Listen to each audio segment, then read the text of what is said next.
اعوذ باللہ من الشیطان الرجیم پناہ مانگتا ہوں میں اللہ کی شیطان مردود سے۔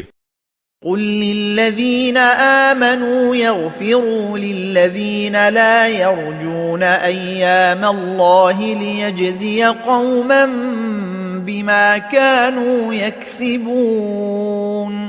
اے پیغمبر، جو لوگ ایمان لے آئے ہیں ان سے کہو کہ جو لوگ اللہ کے دنوں کا اندیشہ نہیں رکھتے ان سے درگزر کریں تاکہ اللہ لوگوں کو ان کاموں کا بدلہ دے جو وہ کیا کرتے تھے۔